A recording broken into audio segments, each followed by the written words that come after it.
What's up, guys? Your driver Mike here, back with another live stream. Welcome to this week's Saturday afternoon live stream, coming here live from Pittsburgh, Pennsylvania. Every weekend, every Saturday, 12:30 p.m. Eastern Standard Time. This channel, guys, is dedicated to the rideshare space. If you're a driver, if you're a passenger, if you're someone that just happens to be interested in the rideshare space, consider subscribing. And welcome, guys. I got so much energy today for what we're talking about. There is a battle going on right now, and let's welcome you in here. Let's take our welcome screen off here. Welcome, guys. Thank you for joining this live stream here. A lot of big things to talk about, and I'm really excited to talk about this battle that's going on right now between Uber and Lyft. And guys, the gloves are coming off because both companies have been announcing some big changes to help drivers and help passengers, but really we're driver-centric here when we think about this. Is both companies have had some big changes, and I want to see how it's affecting you and how this may change the market share, the tug of war between these two companies. So as we let some people join here, let me know where you're coming from. Again, we're here every week from overcast and kind of rainy Pittsburgh, PA today. But let me know where you're joining from, and thank you so much for joining. We got some people filling in here, and we got the we went a little fancy today, guys. We got the Frappuccino today.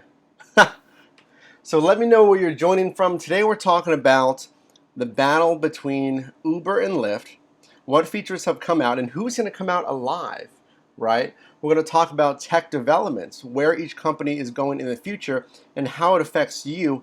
And guys, as we approach 1,000 subscribers here on the Your Driver Mike team on the channel, we got some really big things coming here at 1,000 subscribers. You're going to want to be a part of the team here at 1,000. If you're watching this live, if you're watching this on the rebroadcast, make sure to hit that subscribe button, and guys, hit that bell notification button, because what that does, it gives you a heads up on your phone, wherever. It gives you a heads up when I post a video and when I go live, so you don't miss it. So hit that bell notification as well as subscribing if you're not subscribed already. So where you guys joining from as we let some people file in here? Let's jump right in. Hey, we got some more people joining. Appreciate it, guys. Share this out. Leave a like if you would like to do so, because we got some big things to talk about today. Tipping, technology, market share. I'm going to talk about all of that today, guys. So let me know where you're joining from. And we'll get right into it here. By the way, also, check this out right here. Here is our itinerary. Okay? Who's going to win the rideshare battle?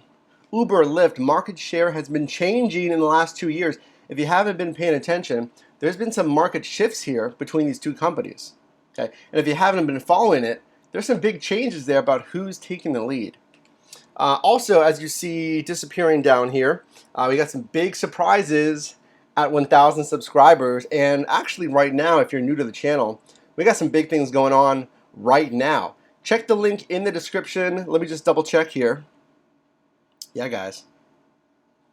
Check the link in the description of this live stream and really all recent videos, because we're doing a big giveaway. We're doing a big giveaway on the Your Driver Mike channel. Guys, as a rideshare driver, even anyone that drives a vehicle, guys, for your safety, okay, for documentation purposes, you should probably have a dash cam, even for personal driving, but especially if you're a rideshare driver, guys. You have passengers in the car. You're out there a lot more hours and miles than regular drivers. It makes sense to get a dash cam. So I have linked something below for a giveaway for the dash cam that I use, a Falcon F360 dual camera dash cam, 2 independent cameras recording at 720p, so you can record the inside of the cabin, you can record the outside on the road, or since they're independent, you can switch them up and record both the interior and the exterior of the car at the same time. And it extends your rear view mirror. This is a larger rear view mirror. It gives you more viewing angle, so you can check the back seat more, and you have better visibility out your back window. It's a great dash cam, guys, and we're giving one away. It's a $150 value. So if you like free stuff, if you're a rideshare driver especially, if you want a dash cam, click that link below. We are giving one away for free. Or, yeah, maybe you don't want a dash cam. That's cool, guys. If you don't want the Falcon, we're giving away $100. $100. So if you don't want the Falcon dash cam, which I think is a really nice thing to have in the car, for anyone driving, you can get a $100 gift card to the retailer of your choice. So check that link below. That link is live for only, I think, less than 2 weeks. And then that will be announced here on the channel, on Twitter, on my socials. So if you're not subscribed, if you're not following me on socials, make sure to do so. Hey, Jimmy joining from Pittsburgh. Jimmy has a question. Is a dashboard cam legal with Uber? I believe you meant just like a dash cam in general, or one that's mounted on the actual dashboard. But if we're talking about dash cam, guys, no. A dash cam is not illegal for Uber and Lyft. It will not get you deactivated. Both companies have it's not their favorite thing in past years, but more recently they've been more receptive to it, at least in the verbiage that I've seen in the few pieces that they've announced on it. You'll not get deactivated for a dash cam, okay? It makes sense. Now let's mention here, guys, while having a dash cam won't get you deactivated, make sure to follow excuse me, all applicable state laws for recording, okay? Here in Pennsylvania, we are a dual party consent state, so we have to get the consent of one party, that's us, and two parties, that would be the passengers. So you would have to have some kind of signage on the outside of the car or on the inside of the car that says video and audio recording in progress, okay, something like that, or video surveillance in use. And by them excuse me, guys, by them continuing the ride or getting in the car, that is consent to being recorded as long as you have clear signage. That's in a dual party consent state. If you're in a single party consent state, only one party needs to know about the recording. Then you would not need any signage, but research your state laws to make sure you're in compliance with that. Ashley's Reality, thank you for joining. Ashley says, that's right, I need one SAP. Ashley, you can get one for free. Check out that link below. You can get a free Falcon F360 if you're the winner there. But if you want to purchase one outright, guys, if you want to buy a dash cam, I believe we have one in the Your Driver Mike Driver store. Other videos, I've linked the product itself if you want to check that out as well. Ashley says she had a drunk girl try to jump out of the car while driving and try to lie to the police when they got there in Atlanta, Georgia. Yeah, guys, for behavior like that, while rare, okay, I've done, I don't know, guys, what, 2,100 rides so far I've done, maybe more, I don't know, but the majority of rides are going to be fine. Passengers are going to be fine, but you're going to have those one-off rides where you may have some bad behavior, okay? Like Ashley points out, you may have exceptionally bad behavior, and it helps to have something for documentation purposes. So where else are you guys joining from? We have 7 people in the live stream. That's awesome. I appreciate you joining here, the live stream on this Saturday. And again, guys, you can win some free stuff here in less than 2 weeks. So look out for that announcement here. Where else are you guys joining from? We have a really interesting subject to talk about today. I want to jump into it here in just a second. Who's winning this battle? Who's winning this rideshare battle between Uber and Lyft? And I think we might head into it here, guys, because I know that's what you're waiting for. I think we may just jump right in, guys. Let's do it, okay? I'm really excited about this. All right.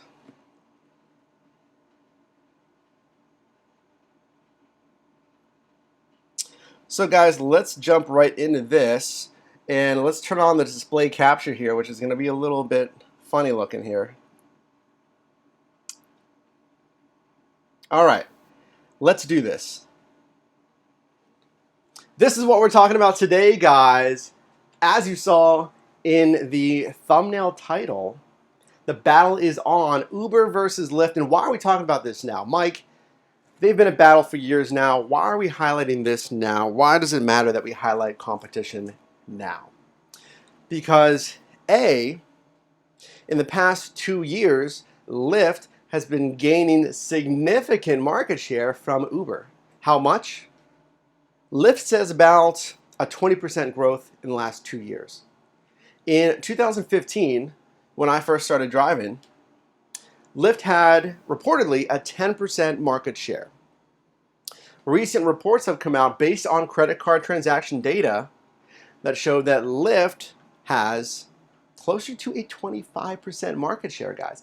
And Lyft claims that that's actually closer to 30% market share. So what does that mean to you? A, you should be driving for both. You know, guys, I say that, guys. You need to drive for both Uber and Lyft. That's going to give you a better chance to compare surge and prime time levels, which can make you more money. So you can compare both apps, and if one is slow, the other may be busy, and we showed that in the last live stream. It's important to drive both because Uber may be dead, but for some other reason, Lyft users may be creating prime time on Lyft. Okay.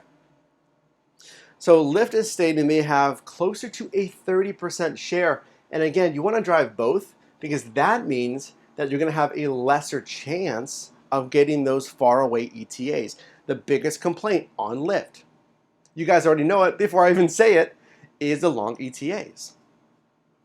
Lyft drivers have always said, guys, it's not really worth it to drive Lyft. I'm getting pings 25 minutes away. 25 minutes away to get to a passenger, okay? Doesn't make any sense. Now that, let's see if I can bring it back to you guys here.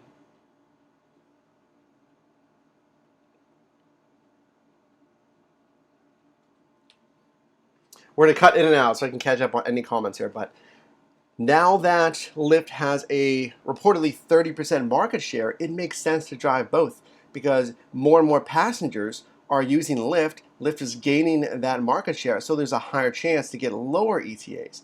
ETAs that are going to make sense to you, that you can actually make money on. Okay, now remember, if that ETA is far, don't take it. If that ETA is greater than, let's say, 10 minutes if you're in the city, you may not want to take that. Acceptance rate doesn't matter. You won't get deactivated for acceptance rates. Now, if you're in the suburbs, if you're in a more rural market, you'll have to judge your market average. Maybe a 15-minute ETA makes sense for your market because you're more spread out.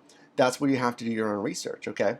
But make sure to drive for both Uber and Lyft because obviously you want to make the most money, and you can do that by best optimizing both apps. Make sure to drive for both. Okay, so the battle is on, guys. It's time to go to battle. Let's look at both companies here. Let's see what they're doing to help drivers. Uber versus Lyft, guys. You know what it is. You know the battlegrounds. For the past couple of years here, it's been tough. I don't know how to describe Uber, guys. Bull rush into markets. Tough Uber. High incentives. Aggressive marketing. And we're talking about recruiting other drivers and actual marketing. Billboards, TV, radio ads. Uber has been the first, typically, to make moves in markets. If there's rate changes, if there's rate cuts, Uber is typically the first one. Uber is typically the aggressor. Lyft, pink. Pink. Mustache. Cuddle stash. Happy company. Accepting. In business for drivers. CEO John Zimmer says they're in the business of making drivers happy. That's Lyft. Inclusion, acceptance, welcoming, mentor sessions. You can meet another experienced Lyft driver in a mentor session. Now, they've been reportedly phasing those out a little bit, but that's Lyft. And I believe they still have it on their sign-up process for mentoring, but I believe it may vary on market. That's Lyft, guys. So what's Uber doing to help you? Nationwide tipping. You saw this in one of our previous live streams here, is Uber has in-app tipping now. Guys, if this is new to you, check out that other video, and once I put this up on the rebroadcast, I will link it above here. Check out that other live stream that we did. All US markets, all Canadian markets. You guys have this now. You can benefit from extra money basically as a reward for good customer service, good experience, whatever it may be. Okay? I still don't advise to provide complimentary, out-of-pocket snacks, candy, water. We did a video way back on unnecessary driver accessories. You still don't need to do that. And guys, again, subscribe to the channel, follow on Twitter, because I have some news coming up at 1,000 subscribers on a way for you to make a little bit more extra money when driving. And I said before, this is not exorbitant, okay? This isn't a ton of money, but there's a way for you to earn a little bit more extra money in addition to tips. In addition to tips. Uber is giving you tips, Lyft is giving you tips, and I'm going to be providing you with another way to earn a little bit more extra income, and it costs you nothing. $0 out of pocket. Snacks, complimentary beverages, candy, that's all out of pocket expenses for the hope of tips. Okay. What I'm going to show you is how you can spend $0. You will not have to purchase any additional accessories and hope for tips. Okay. There's a smarter way, and a way that costs you $0. Stay tuned. That is getting announced at 1,000 subscribers, which honestly should be happening in the next couple of weeks here, very soon. So make sure to subscribe, hit the bell, be in the know. So guys, nationwide tipping. How's it gone for you? This past Tuesday, Uber announced tip matching, okay? They just went live with in-app tipping. How has it gone for you?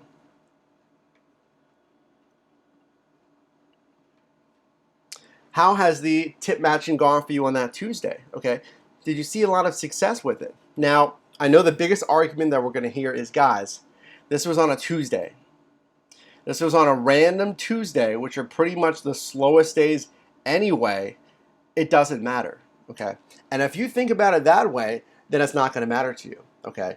But if you see it as a way for Uber to at least attempt to benefit drivers, then I think you're going to have a lot more success than looking at it, as pessimistically. Uber finally added tipping, and they at least had a day to match tipping, which gives you something. So I want to hear, how successful was that Tuesday for you? Some drivers said it's been fantastic, that tipping in general is going great. Other drivers said that Tuesday was pretty much dead. It was a normal Tuesday, or passengers didn't tip. I understand that. Every market's different. Some drivers may have had a hot day, others had a pretty cold, dead day as far as profits, but at least we can carry that momentum forward with in-app tipping. Francisco joins another live stream. Thank you for joining, Francisco. I really appreciate that. Francisco says, what do you think of Lyft allowing to see destination if you have 90% acceptance rate? Guys, what Francisco is saying here, and we just posted this on Twitter. We posted a screenshot of this. Lyft is testing in some markets the ability, get this guys, the ability to see the ending destination when you get the ride request.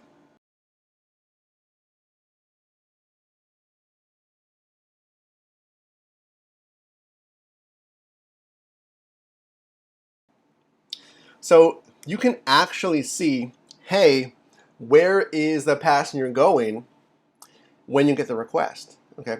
Remember, Lyft does show you the destination whenever you arrive to the passenger's pickup area. Uber does not. So if you're in that 200% prime time, which is an equivalent to a 3x on Uber, you can say, hey, they're going far. They're going 35, 40 minutes away.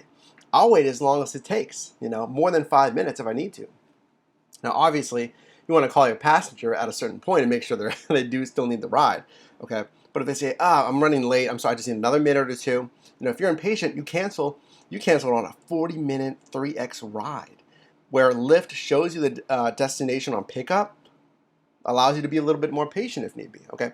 What Francisco is saying, guys, is the Lyft is showing you that destination when you get the ride request, but caveat, like he mentions, guys, and remember, this is only in certain test markets, is you have to maintain a 90% acceptance rate.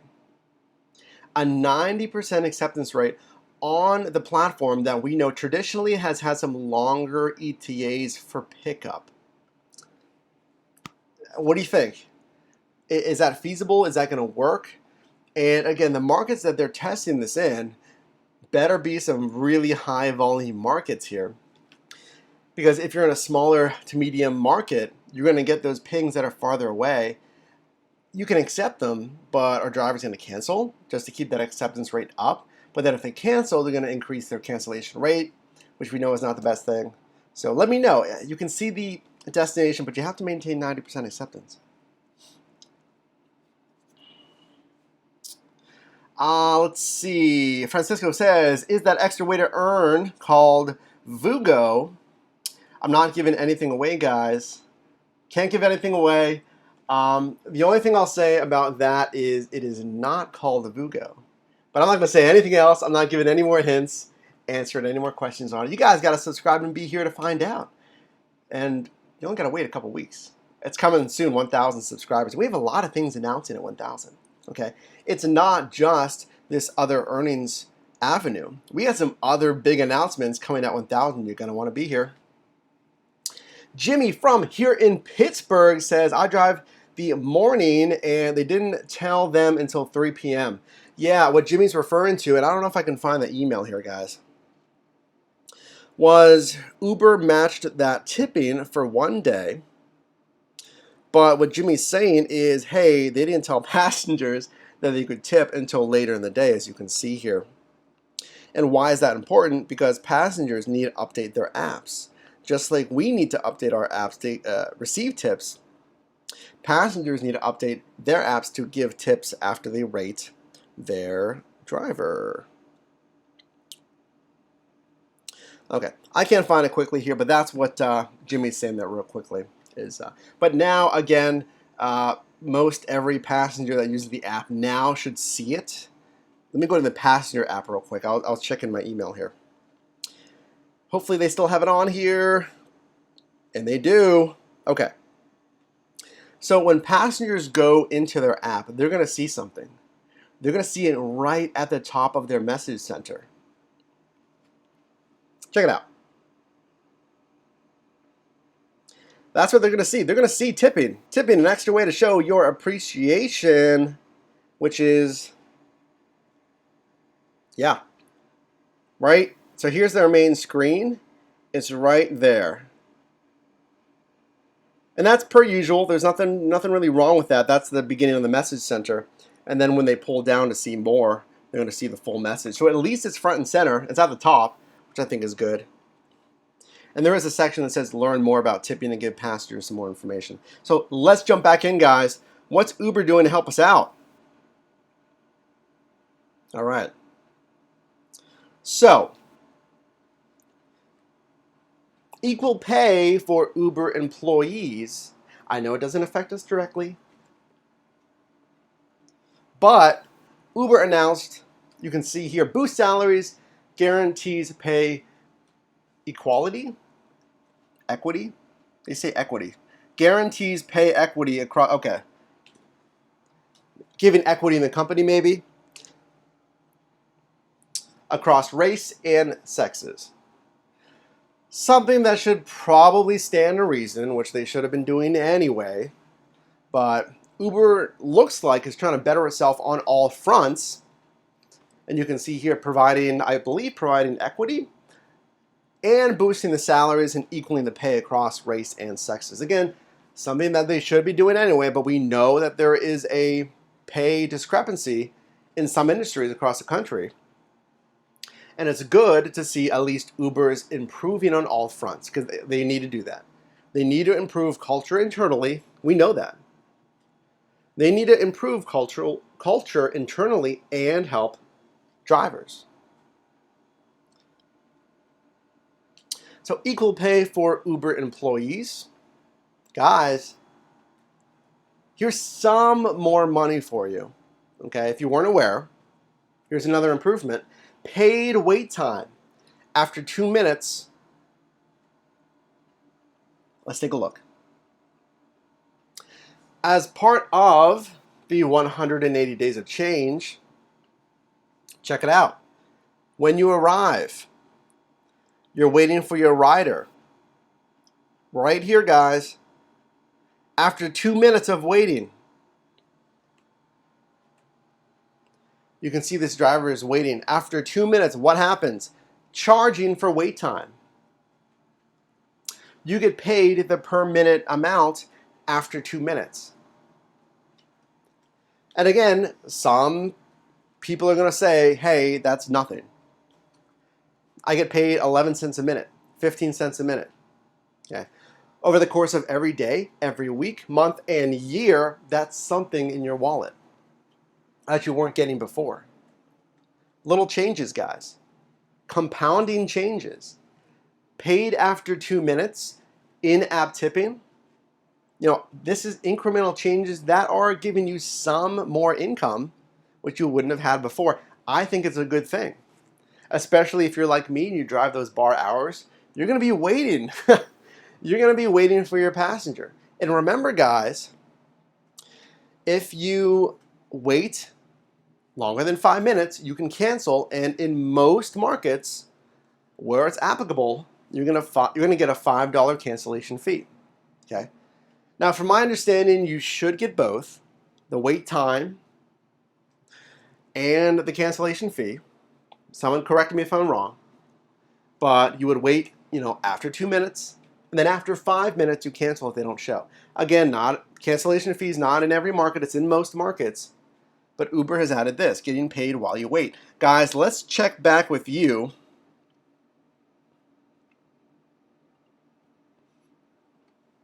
How you guys doing? Any questions so far? And let me know, guys. Really appreciate you joining here. We have a great dialogue. I really appreciate it. 9 people on the live stream as we approach 30 minutes already, guys. It flies, I tell you. Any questions so far before we move on? Again, guys, thanks for joining. If you're watching this on the rebroadcast, if you're watching this live right now, for every live stream, you know what really helps me? Really helps me if you could leave a like on this live stream. Share it if you like. When you leave a like on the live stream, not only does it show me you value the live stream, value the content in these live streams, but it boosts us in YouTube's algorithm, gets more people in here and more people on this, Your Driver team. I'd really appreciate it, guys, if you could leave a like on the live stream. Let's jump back into it. So what else is Uber doing to help us out?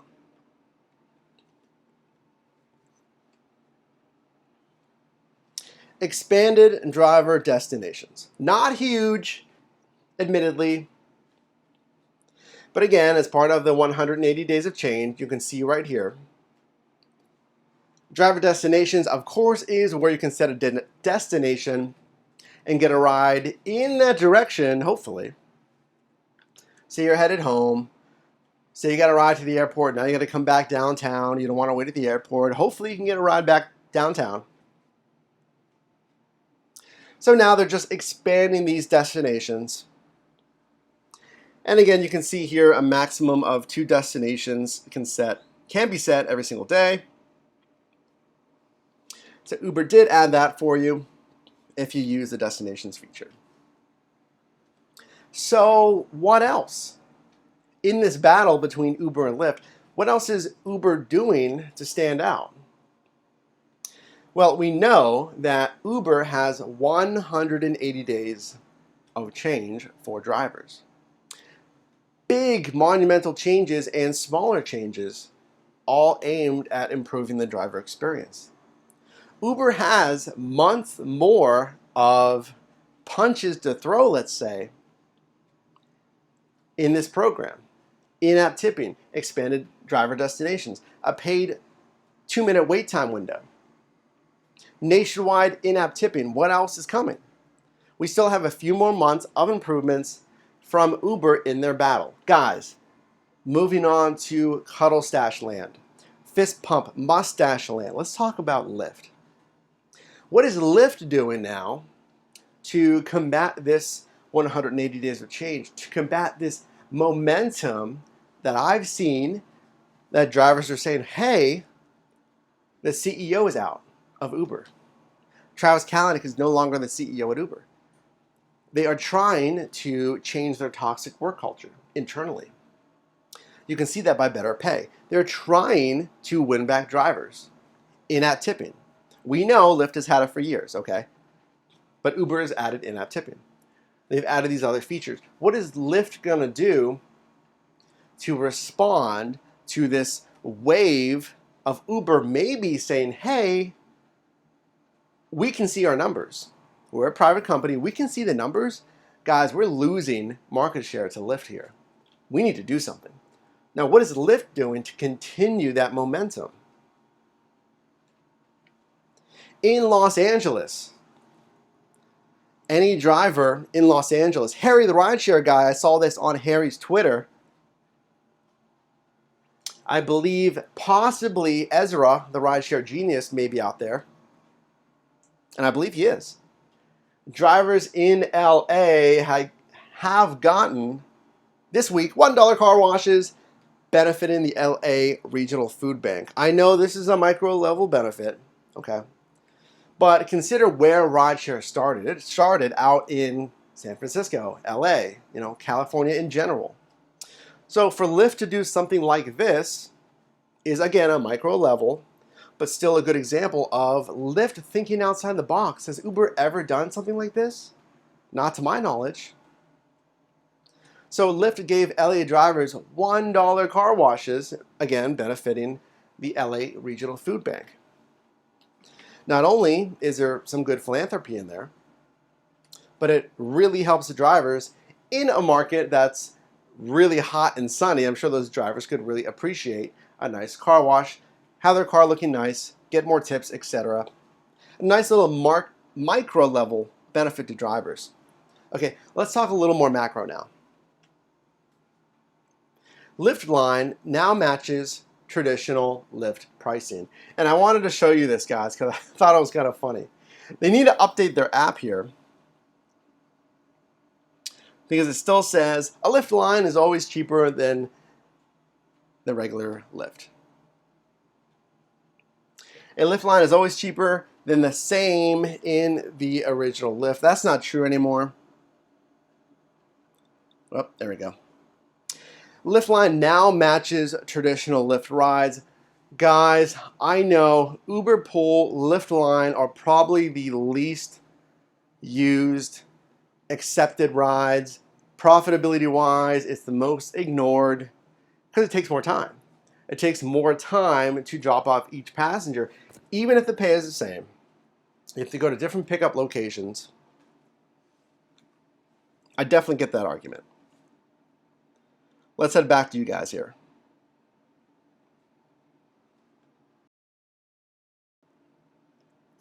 So what do you think, guys? Who's winning so far? What benefits have stood out to you? How's tipping been going for Uber? Let me know.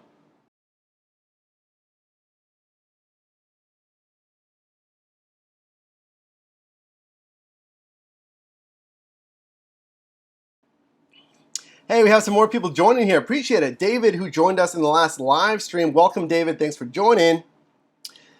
David says, what if a customer forgot to tip? Can they go back in and tip? David and everyone watching this, they can. From my understanding, the passenger on Uber, on the Uber platform, can tip up to 30 days after their trip. Okay. Uber Eats, it's only 7 days, but on Uber, they can tip up to 30 days after that trip. Okay. Now, remember, they're seeing that tip screen after they rate their driver. Now, if they go in and they rate their driver and they don't tip, Uber had a no tip selection for them, or a $0 tip. Now, if they hit that and then changed their mind and wanted to go back in and tip, that I'm not sure, okay? But Uber told us that they have 30 days to tip their driver. So if they didn't do it immediately and they feel like oh yeah, that trip was really nice, he had a nice car, they can go back and tip. Oh, Jimmy confirmed that. Appreciate that, Jimmy. Yeah, Jimmy confirms they have up to 30 days to tip. Jimmy says, is it worth it to have Uber Eats on if you're running both Lyft and Uber? It's a good question. We talked a little bit about Uber Eats, and guys, Uber Eats may be tough, okay, earnings-wise, and here's why. Other drivers and I, when we saw Uber Eats come to this Pittsburgh market, it wasn't really clearly communicated the commission breakdown. Okay, we know that Uber, how much of your commission is taken from Uber? You probably answered 20%, 25%, 28%, depending on what platform you're on there. It wasn't really clearly communicated on Uber Eats. So I messaged Uber support, and they confirmed that it was actually a 35% commission take from your profits. Okay, so 35% taken from Uber Eats deliveries. It takes longer because you have to park at the restaurant legally, and I know there's such a problem sometimes in dense markets finding legal spots to park for Uber Eats. You got to park legally. You got to go to the restaurant. You're going to go in the restaurant, confirm the order. Hopefully the order is already ready. If not, you may be waiting a few minutes. Okay, so you're waiting on the food. You get the delivery. You go back to the car. Then you start getting paid for the time and the mileage. All that before, however long it took you to get to the restaurant and wait for the food maybe, that's not getting paid miles and time. Only when you pick up that delivery and then you start going to the passenger, you get paid for time and distance. Okay, so then you have to go to your delivery location, and from there on, it's pretty straightforward. But consider the higher commission amount and possibly the longer time it may take. Now, again, as we do on this channel, let's look on the other side of the argument here.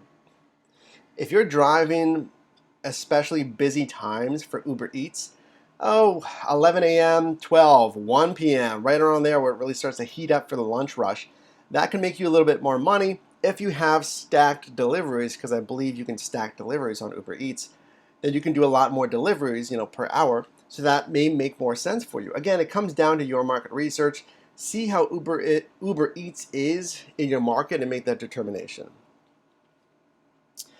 David, the rider asked last night. Yeah, David, from my understanding, and Jimmy said there, they have 30 days to tip after they complete their trip on the Uber platform.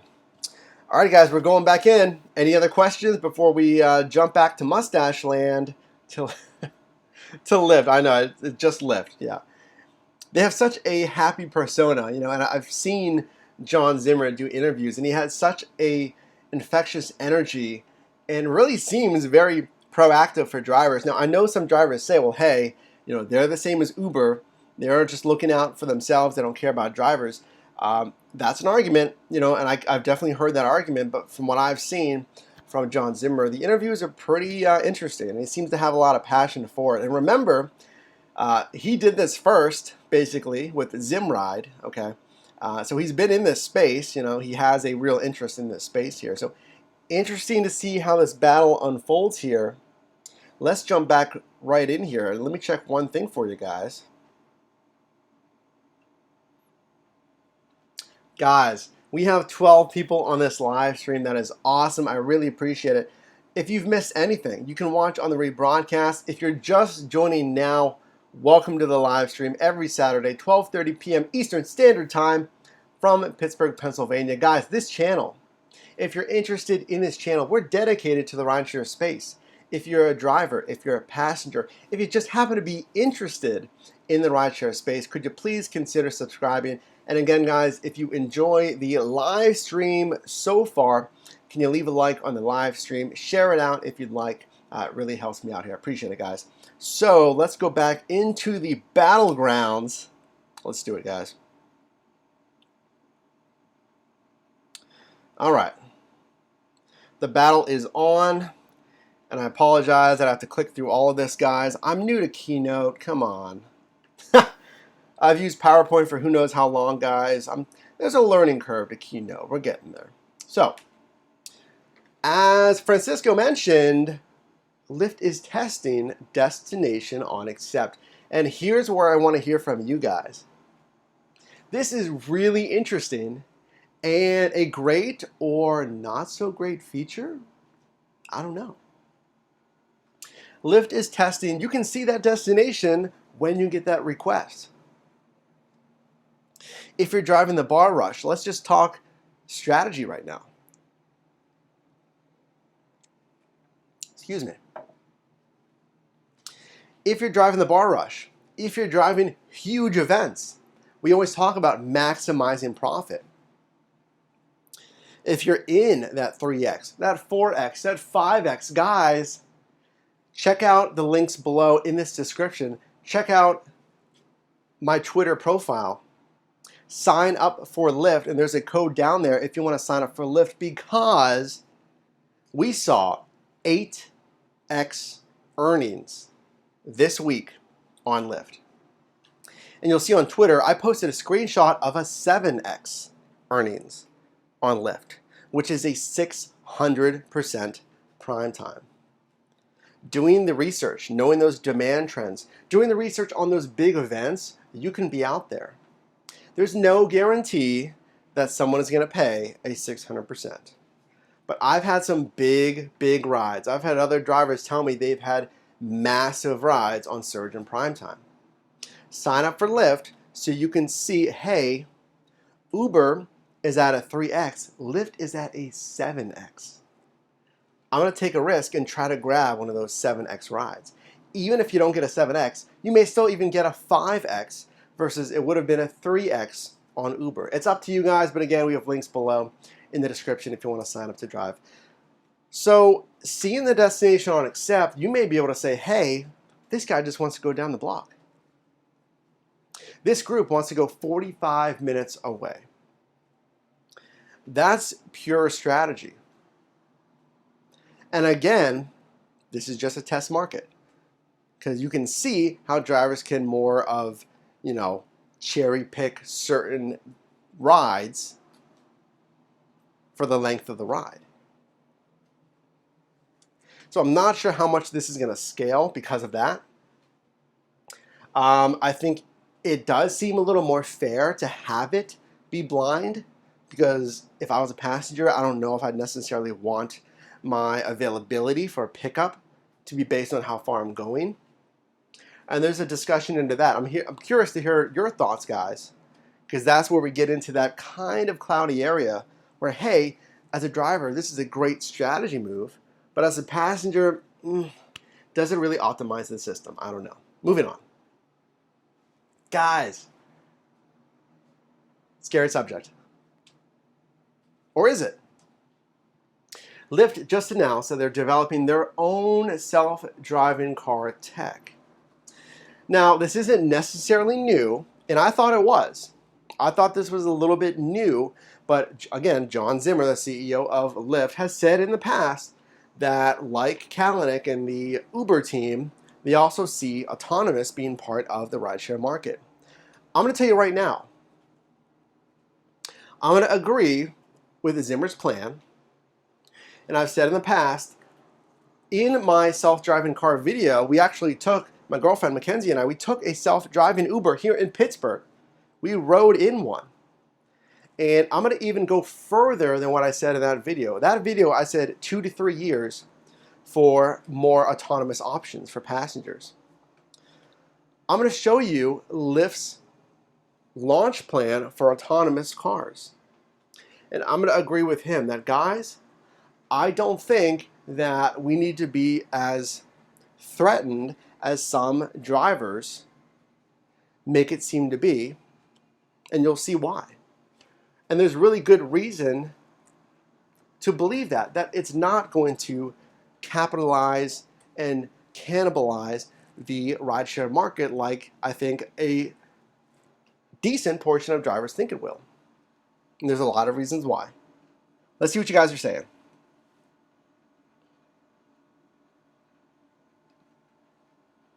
Hey, what's up, guys? How's it going? It's so fun. I cut back from the screen here. I like to catch up with your comments here, so I definitely want to be in this comment screen so I can say what you guys are saying. Of course, I point to the wrong area right here. These are your live comments, guys. This is why it's kind of nice to join here in the live stream every Saturday, 12:30 p.m. Eastern Standard Time, because your live feedback is right here for everybody to see. Everyone watching on the rebroadcast, we put that live chat there so people can see the back and forth, because it really is about this back and forth. I don't want to stand here and go over some PowerPoint decks or Keynote decks, guys, on the Apple ecosystem. I don't want to go over some Keynote decks and just talk to you about developments, strategies, etc., because you guys provide great feedback and we collaborate together to really get a bigger picture of strategy, of how to understand both apps and developments. And you guys have helped me on numerous live streams. So I appreciate you guys providing your feedback right here. Hi, Mike from Boise, Idaho. How's it going? Guys, my day job is in customer service, and I work a little bit with one of our sales reps, a good buddy of mine, sales rep that's out there in the Idaho area. Welcome. I have MUSI MusiProf. Welcome. Appreciate you joining here from Boise, Idaho. So, guys, we're talking about the battle, the fight, the rampage between Uber and Lyft. And we've talked about a few of the jabs that Uber has dealt in the last couple months especially. And now we're talking about Lyft. So let's go back into it, guys. Comment. Let's see what you guys are thinking about this. Who's winning right now? Who is winning? Who will win? Will someone win? I don't know. So let's check here. How many people? 15 people on the live stream. Guys, it's because of you. This is awesome. It's because of you. I really appreciate you joining. Wow, we're flying today. We're coming up on 50 minutes in the live stream. Again, we have a good hour and 30 allotted for this live stream. Plenty of time for your questions.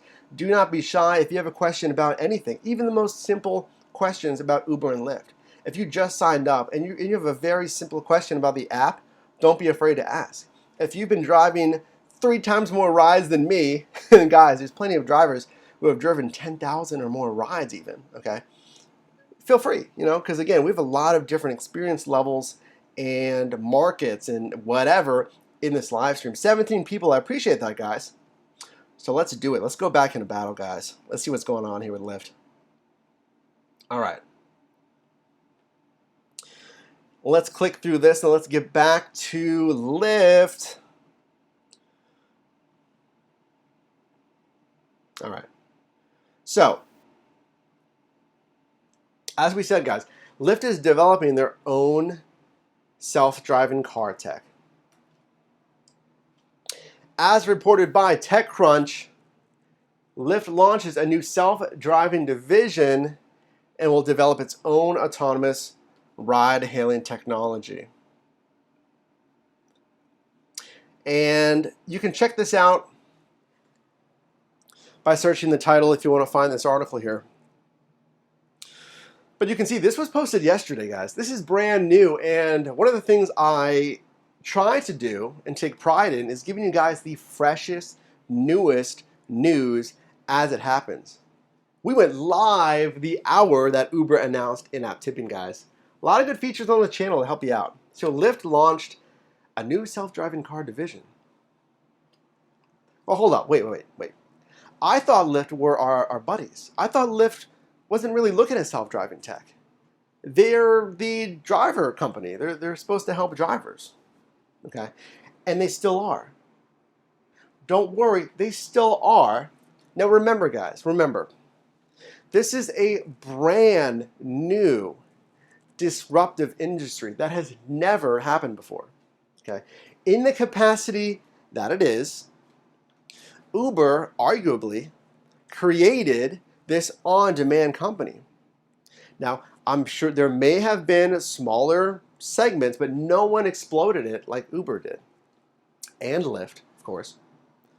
So remember, we are living a constantly evolving, brand new, infantile, disruptive industry that no one's ever seen before. No one knows where this is going to go and where this is going to evolve to. But again, as you'll see here, we'll go over Zimmer's plan for autonomous cars with Lyft and why I agree with him. And why I believe we shouldn't expect a huge takeover of autonomous cars anytime soon. So, lastly, another feature that Lyft is doing to try to distinguish itself from Uber is Lyft Shuttle. Definitely not a bus line. Lyft announced Lyft Shuttle in some markets, and again, it is so not a bus. It's definitely not a bus line. Let's check out what Lyft Shuttle is. Remember, this is not a bus line at all. Lyft explains why Shuttle, its most bus-like service, is not in fact a bus. And you can see here current Lyft Shuttle routes in Chicago. And I think here's some more closer imagery here. So what this is a larger passenger vehicle that picks up at certain times, at certain spots, and drops off at certain spots. You will go to the pickup spot at a certain time, again. You will get into the vehicle, and you will go along a predetermined route, making specific stops. It's not a bus. Definitely not a bus. And guys, I went through this article, and there is some explanation why Lyft feels this is not like a bus, if I can find it. Shuttle was skewered on social media for being a bus. Why don't you consider it one? And this is Quartz Media interviewing a representative from Lyft. And you can see here, these are not heavy-duty vehicles. They're passenger cars that people own that are already operating on the Lyft platform. That means they're not giving shuttle rides unless there is demand for one, which I think is one of the key features of Shuttle. One of the big problems that transit services face is that they're expensive for them to just have a driver running a route all the time, especially if they don't have enough riders to fill that bus. It greatly improves the financial viability of offering that service if you only have to offer it when someone needs it. That's how Shuttle operates. It's very efficient in providing service when it's required. So again, it's a passenger vehicle. It only runs when there's demand for it, which I'm interested to see how that happens. And if you're in the Chicago market, let me know your experience with this so far. But Lyft announced this, Lyft Shuttle, which again is kind of odd. But both companies do experiment with things like this. We've had Uber Commute, which is a similar kind of thing. They're different commute lines, okay? We've had a varying degree of these different. We had Uber Boat, where you could use a boat. I believe there was actually Uber Helicopter as well. Ultra luxury, but it was, I believe, Uber Helicopter. And some of these may just be for show, versus actual execution. Here's the battle, guys. Here are the features. Let's catch up with what you guys are saying here. All right, guys, any other comments? What do you think? What do you think? I'm going to show you now. We're going to move into something that is kind of hot button here. And I wanted to talk about it because this is kind of the future forefront of what what we are experiencing here with both companies. As we approach an hour on the live stream here, guys, that's awesome. I really appreciate you joining. So, guys, where are we going? What's next for Uber and Lyft? Who's winning this market share? Let me show you something. Guys, you're going to want to see this. Check this out. So, one more time. I know, we got to click through all this here, guys. What's the future looking like for Uber and Lyft? In part, only in part, it's looking like this.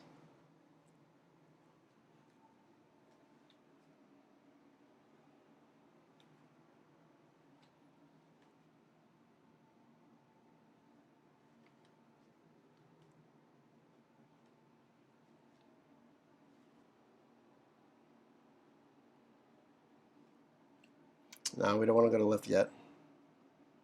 There we go.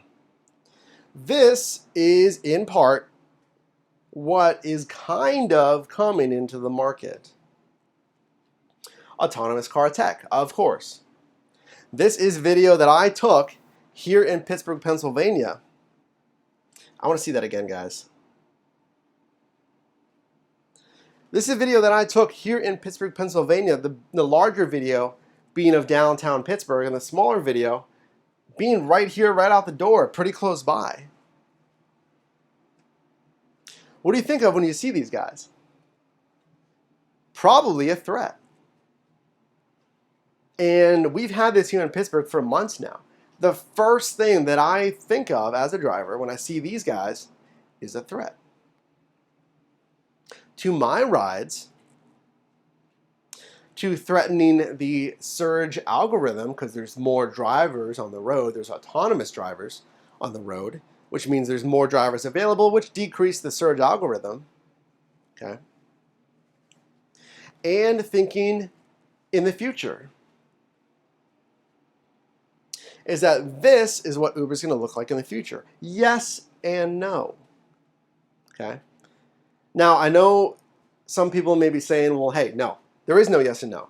This is what Uber has stated the future is going to look like, okay?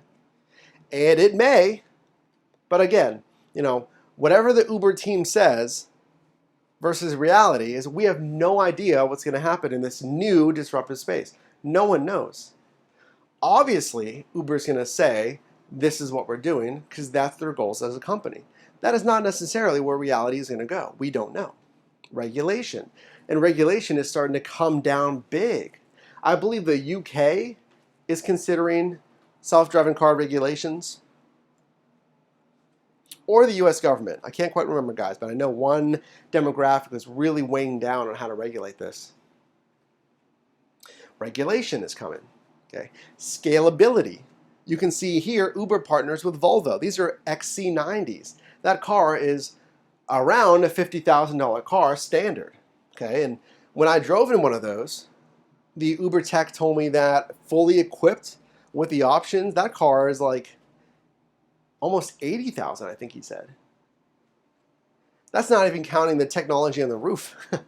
He said when you consider that technology, that LiDAR technology on the roof, obviously that goes up exponentially as far as cost. We know there is plenty of litigation going on right now between Waymo and Uber about that thing on the roof.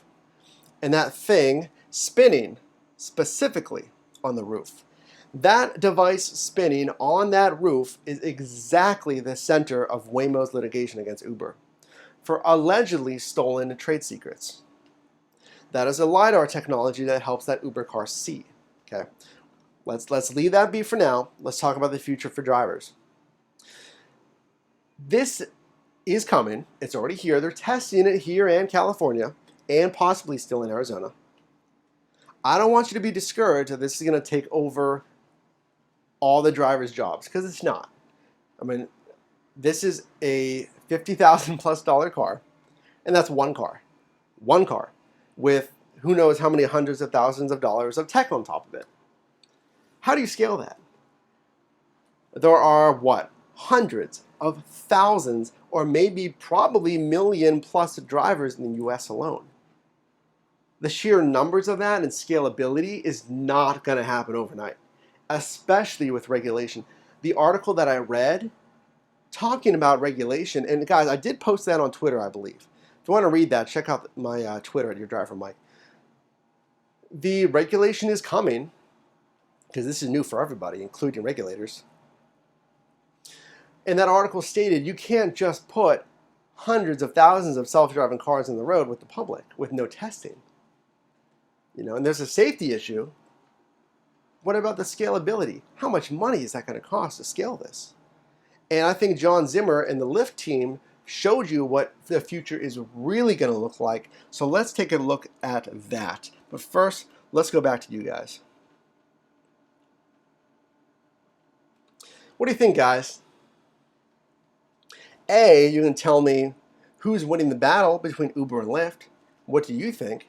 B, as we move into the discussion of autonomous cars, what do you think the future is going to be like? How many years out are we from autonomous cars? And how much of the market is that going to control?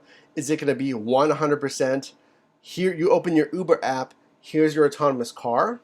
Is it going to be a balance of drivers and autonomous cars?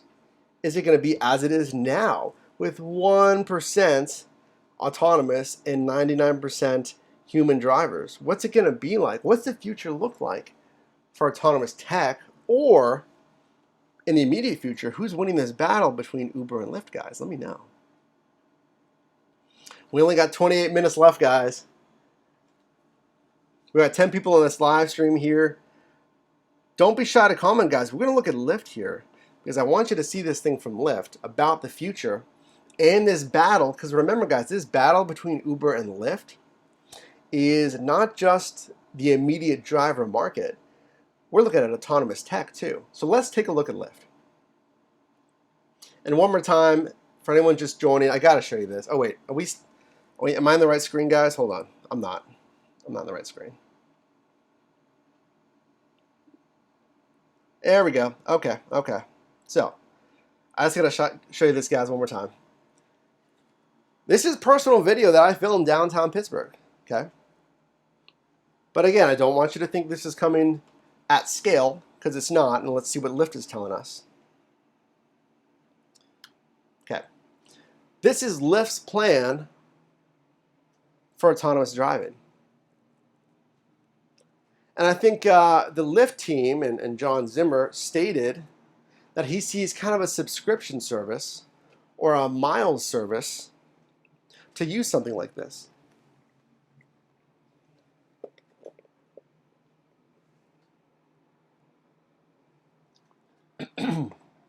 Excuse me.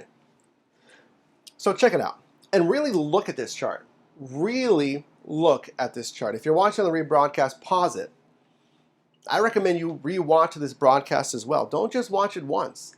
Really look at this and listen to the points here in this live stream. So let's look at 2017.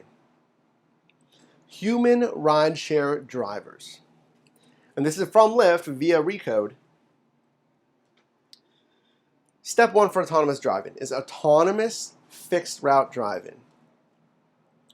Autonomous cars are going to have a set route to drive as they test their platform. Now, this most likely may be track testing first, or it can be on public streets, like in California, like here in Pittsburgh. I would imagine since Lyft is new to this market, they're going to do test track first. And you can see here, 2017, we have all human rideshare drivers. Let's move to 2018. You can see the execution for scale. 2018, we start to see an introduction of autonomous cars on fixed routes. Okay. As we move to 2019, we have autonomous cars less than 25 miles an hour. And I believe we saw this with Google's autonomous car testing. These cars were only limited to a certain mile per hour rate, okay? And you can see that scales more as it enters the market in 2019. Lyft will have autonomous fixed route driving with human rideshare drivers. 2019, they taper off the fixed route and introduce autonomous driving under 25 miles an hour, still with human rideshare drivers. As they scale autonomous drivers or autonomous driving, 2019, 20, and 21, between 2020 and 2021, we see full autonomous driving. And I'm curious if Lyft is stating this is completely with no drivers, because currently Uber has an Uber tech and a second Uber tech in the passenger seat. So I'm curious if Lyft is going to do something like that, or if their goal is to be fully autonomous with no one in the car at 2020. Guys, that is 8 years. Okay? And notice something. There's still human rideshare drivers. and look at the amount of human rideshare drivers. Their bell curve of human rideshare drivers doesn't fluctuate much. Now again, let's see, they are looking at scalability for autonomous driving. Okay, this is just their plan, and this is, guys, remember, this is just their plan if everything goes exactly the way they want it. Cost and scalability and regulation is going to be the biggest hurdle. Also, guys, what we haven't talked about, public acceptance. When I ask my passengers here in Pittsburgh who have seen autonomous cars, do you trust these autonomous cars? Do you guys trust these autonomous cars? You saw Uber's autonomous XC90. Would you trust getting in that? And if you're curious to see what that car looks like on the inside, check out that video where Mackenzie and I took an autonomous Uber. But you can see here all through 2017 to 2022, Lyft still wants human rideshare drivers, which is the point I want to make. Is everything could go right for Lyft and Uber. The funding's there. The scalability is there. The logistics of making these cars, equipping them, and getting them out to their destinations, the regulators are on their side. And I'll say right now, from what I've seen, regulators are on the sides of these companies. If everything goes right, who has the final say? We do.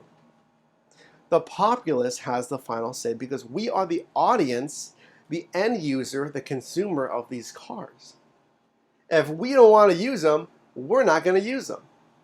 You could make the best product in the world, and a lot of startups do this. Startups, their product is the best. They have the best minds. They have millions in funding. They have a marketing budget. They have influencers promote their products. Blood, sweat, and tears go into their products, and how many of them fail? 99% of them fail. Why? A small percent is because they have a bad product, possibly. But the majority is because we vote with our feet and our wallets. If we don't like it, we're not going to buy it for whatever reason. Okay? And Lyft and Uber are going to have to contend with that. Look for marketing moving forward, promoting autonomous rides. Okay? Look for marketing that promotes the convenience of rides, and especially try to convince the public that it is safe, that it reduces crashes, fatalities.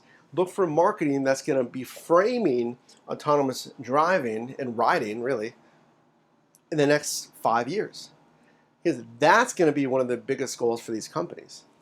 Let's take a time out here and let's see what you guys are saying about this.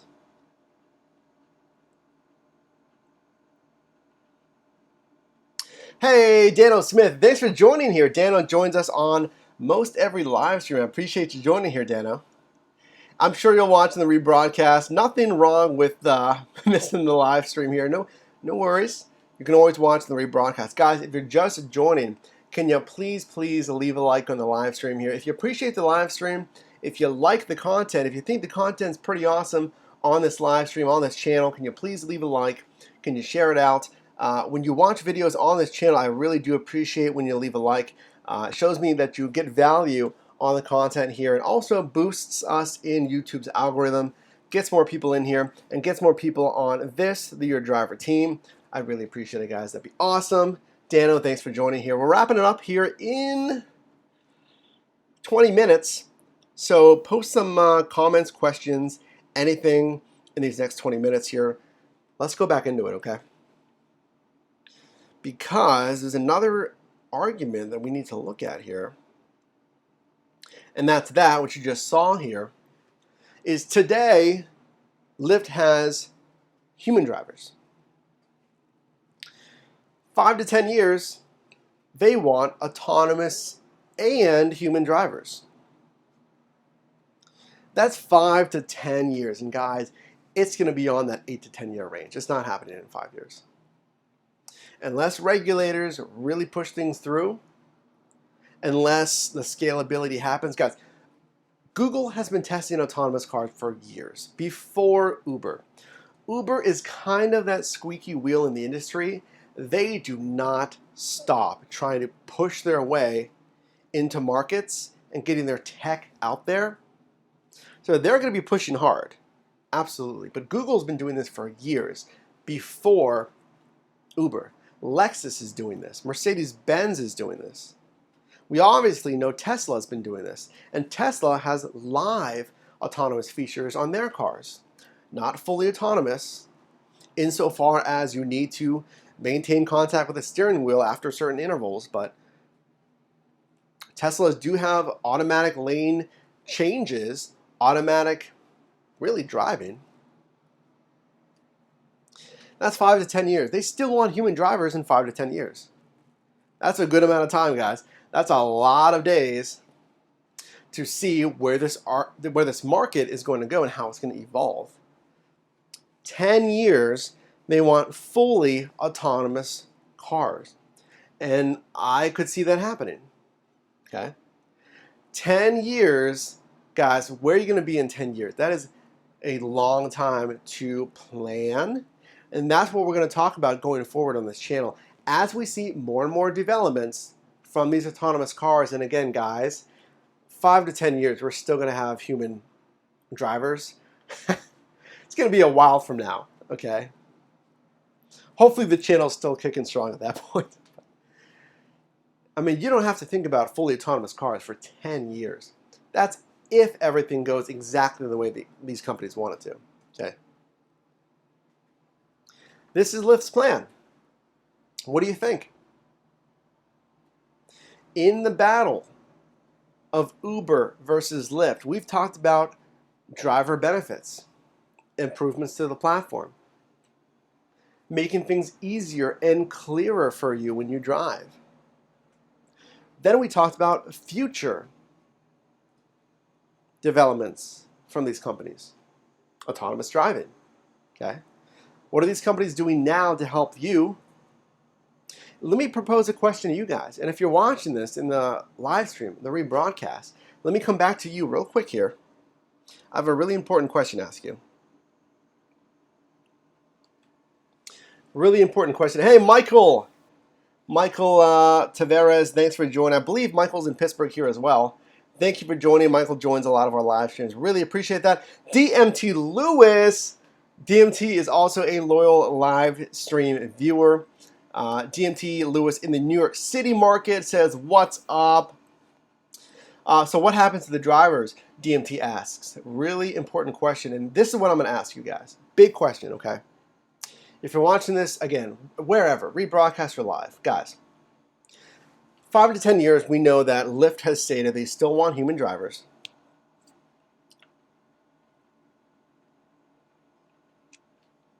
So, the question is,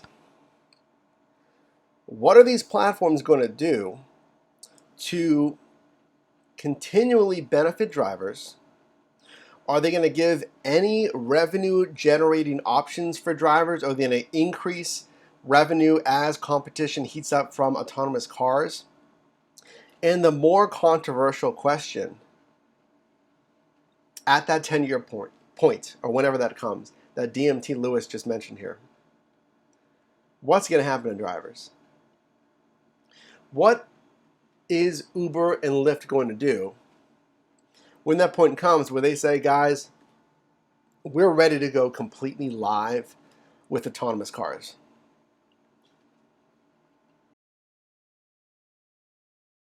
Excuse me. I don't even know. I don't know. Now, again, this is 10 years in the future, or maybe more. You know, we don't know. Think about it. What are these companies going to do? I really hope that it is not in the form of an app update or an email that says, thank you so much for driving with Lyft.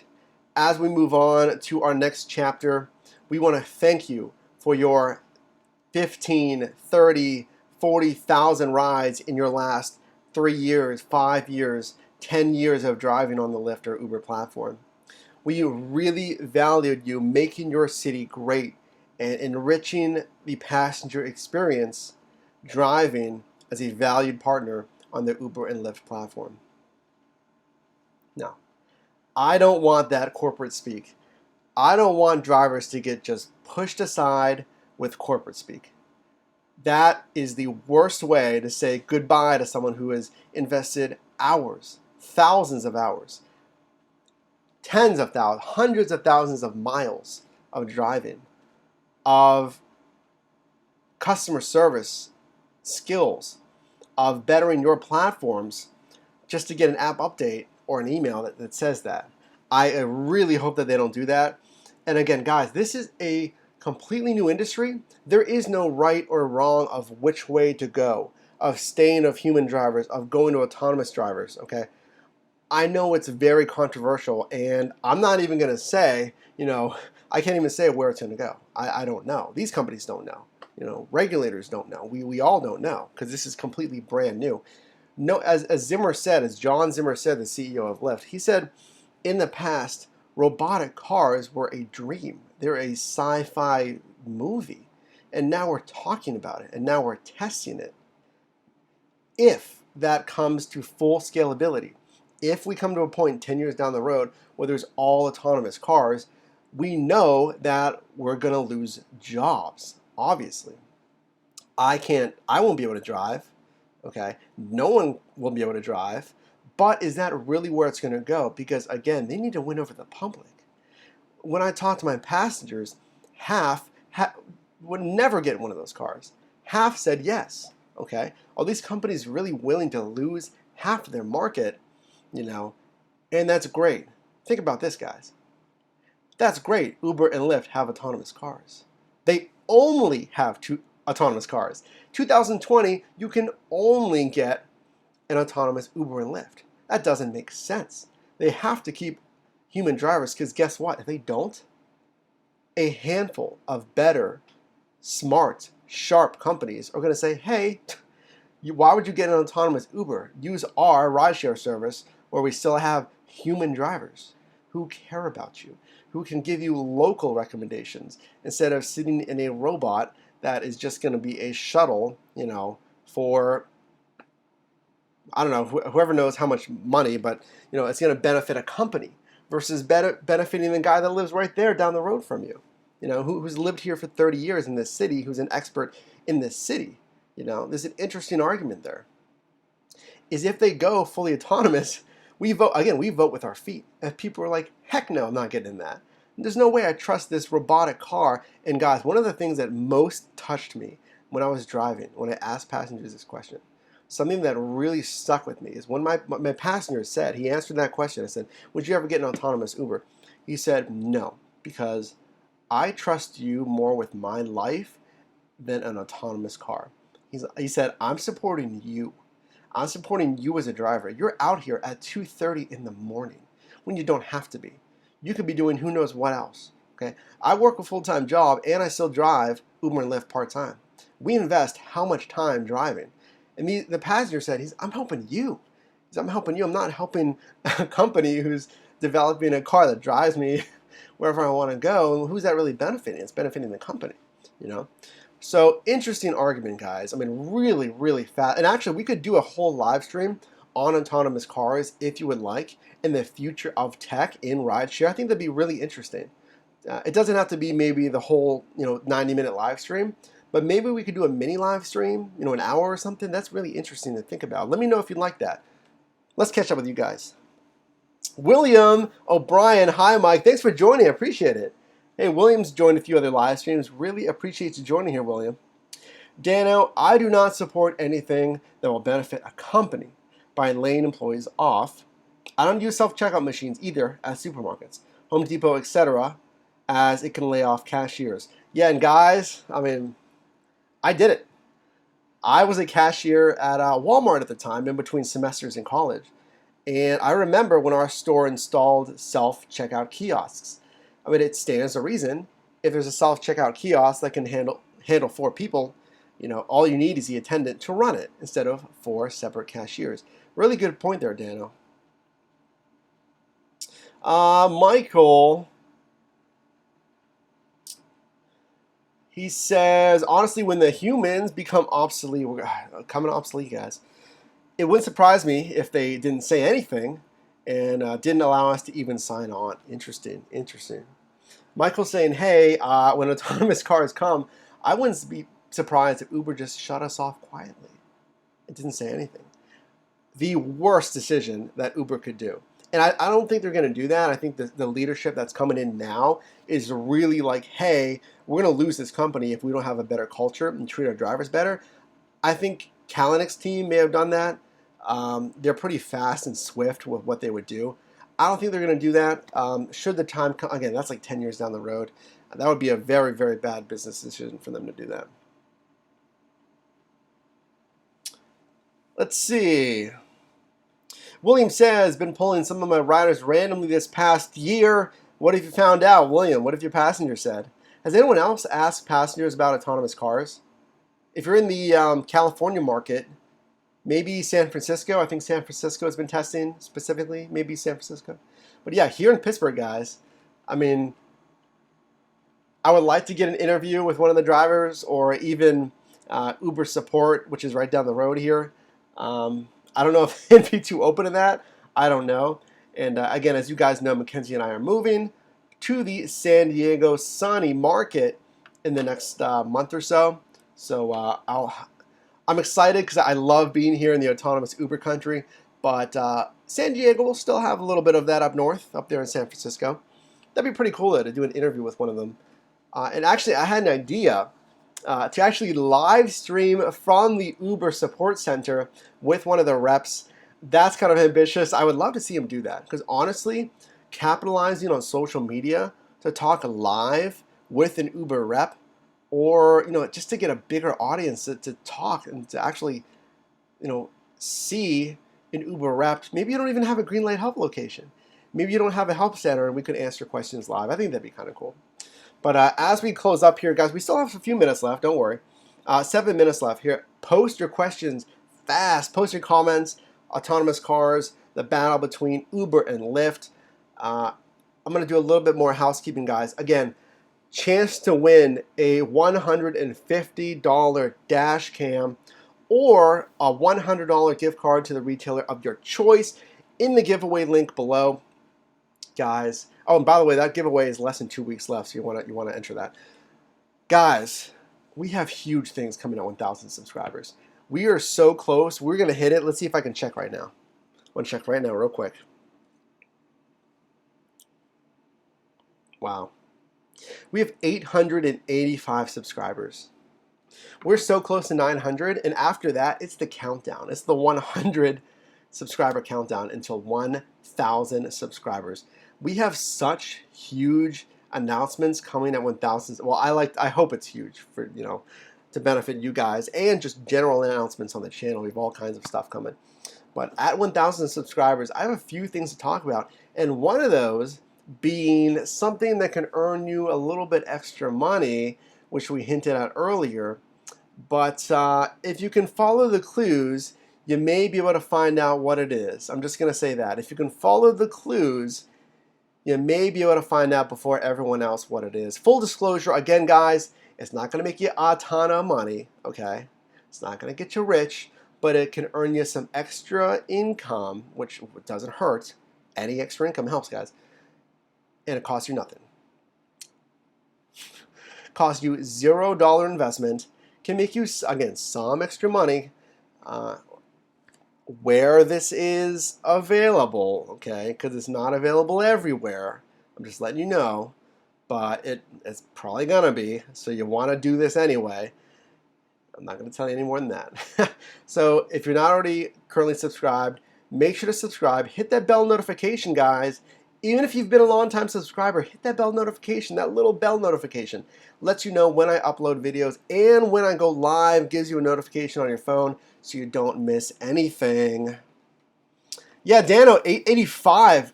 Guys, we are on fire on the channel right now. We're gaining like 20 subscribers a day. We are growing fast, and it's awesome. I love it. Love having people on the Your Driver team right here. I like this. I like the little logo here. We got the Your Driver Mike team right here. And we're going to be doing some improvements to this setup here eventually too. I'm going to try to get another light and maybe a 4K webcam for those of you that are watching on 4K devices, iPhone 7, MacBooks, whatever else. If you're watching on a 4K screen, we're actually going to do it. We're going to do it eventually. We're going to get a 4K webcam so I can stream to you in crispy 4K. I'm really excited about that. Oh, God, your comments are flying, guys. Let's see if I can catch up here. William, low percentage of folks who would totally embrace and trust the tech so far. The small group that would right now seemed really stoked about it and wanted to see auto cars sooner than later. Yeah, I get it. It's like a bell curve, guys. You have the early adopters, as it's called, those people that buy all in immediately. They're called the early adopters. And then you have, that time of more adoption, and then finally the tail end of people who finally join. Or people who never join. But it's going to take a lot of time, a lot of time to do that. Michael, autonomous vehicles are only cool when you're in long stretch highways or in bumper-to-bumper traffic. That's why I use my autopilot. Other than that, I drive my car myself. Yeah, Michael I'm jealous. Michael drives a Tesla, which is awesome. I'm probably going to get the Tesla Model 3. Yeah. I'm looking at the Tesla Model 3 as my next car. Currently have a 2010 Dodge Caliber, which I love. That thing's a beast. It's a little machine. it's not a powerhouse, but it worked for me at the time. But I'm currently, Dodge Caliber 2010. I'm looking at that Tesla Model 3. Still a couple of years down the road for that, though. But Michael drives a nice Tesla. I think a Tesla S. One of the nice sedans. And Michael's commenting about the autonomous features there. Very, very cool.